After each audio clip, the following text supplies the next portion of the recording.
Africa Content TV.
Ọmọ Mùṣí tó bá ìlówó ṣe máa lọ.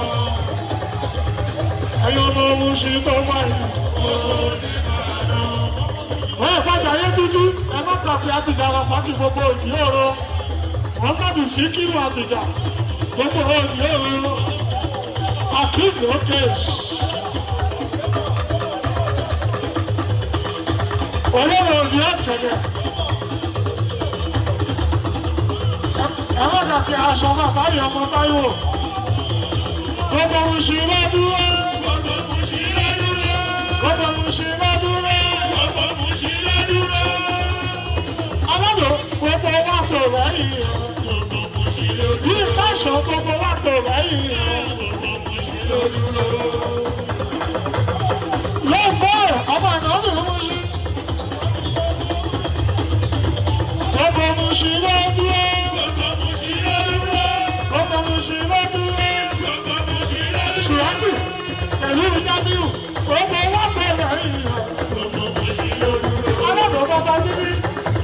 Gbogbo wa tó lẹ́yìn. Wọ́n ti kọjá rẹ̀ yìí ọ̀rọ̀.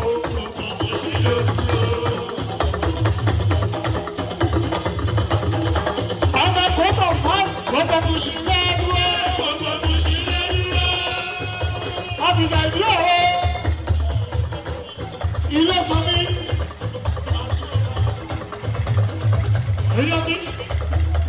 Èyí ọtí ilé sọmi.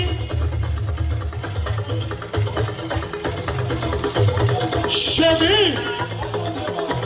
ṣọwọ́, ṣèmí, olówó ìdí ọ̀kadà, ó máa ń gbọ́, ló ń pẹ́ lọ́wọ́ ànábì.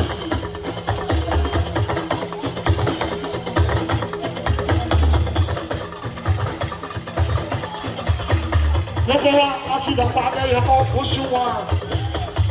Gbogbo mo ṣe bá dúró. Gbogbo mo ṣe bá dúró. Lọ́bì máa dábẹ̀ ìlú lọ́dọ̀. Lọ́bì máa dábẹ̀ ìlú lọ́dọ̀. Wọ́n lọ́gbọ́ ọmọ ní ṣúra ọmọ ẹgbẹ́ Mùsùlùmí lọ́dúró. Akílẹ̀dẹ̀ mọ́ná. Gbogbo Mùsùlùmí lọ́dúró.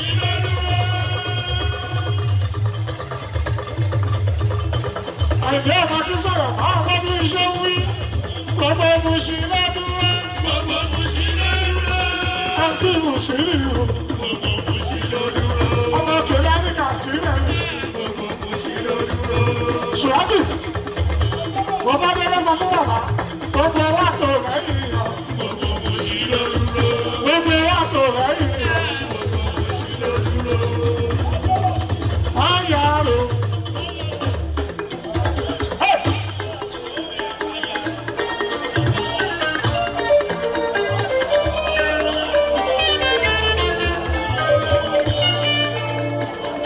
Ayaro olórí ẹbí ni lọ́jọ́kọjọ́.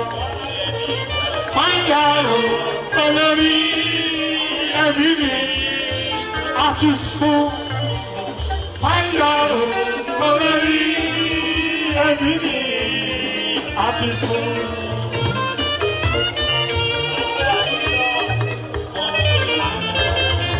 Ikú ìgbà gbogbo yín.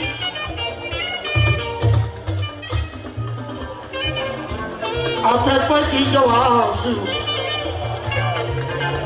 Atọ́mẹ́kọ̀ọ́ ti ń jẹ́ wàásù. Kò sí jẹ́mọ́ àìdè mọ́tò oṣù wọn. Wọlé àpàdé májá ní London kẹ́ẹ̀bá mi kí. Èèyàn ṣọ̀pẹ́ sí wọ́ mápẹ́. Yóò nígbà pé ọmọ mi Adigun kú sí ìlú. Mùsùlùmí wálé wálé. Ifá ọ̀run mi náà.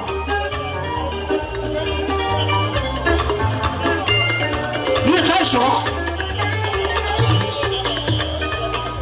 Ìtọ́ni ẹ̀ṣẹ̀ làkàbà àyẹ̀lẹ́dù. Yìí kálẹ̀ méjì parí lò. Ìkan lọ rẹ̀, ìkan lọ asọ̀bá sẹ́fì. Ilé yàrá àìdè. Gbogbo wa wá jọ wọn fún Tàwídì Fárókì. Ẹsẹ̀ ń dìbò Monday. Gbogbo mo ṣe lọ́dúró wá. Àti láti ọjà mi hù. Olórí ẹ̀mí.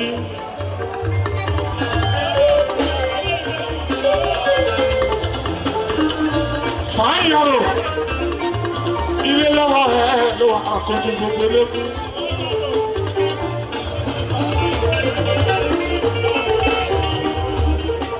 Fáyọ̀rò.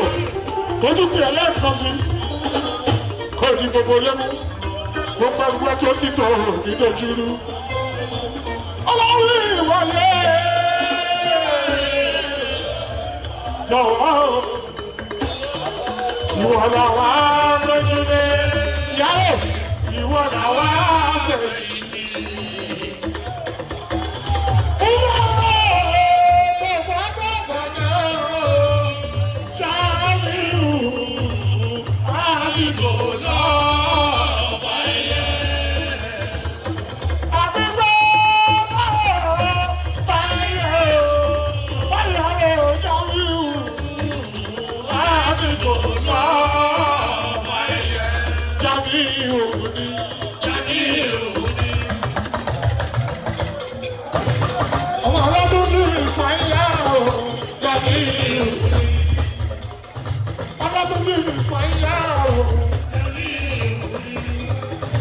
Bàbá mi jẹ́sù ájú, àṣọ, àṣọ, àṣọ.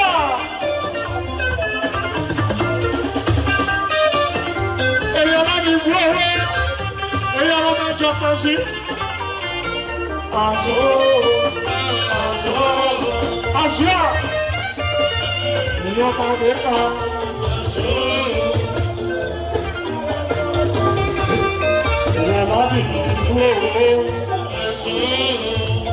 Láti bú owó, ọdẹ àṣìṣ àti owó ṣe. Kàn sí mọ́mọ́ kìlá ní.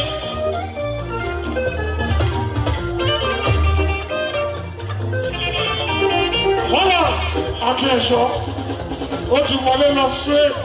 Aki ẹ̀ṣọ́, congratulations, ó kí ẹ. Bọ́lá bí Aki ṣí lọ. Lébọ̀.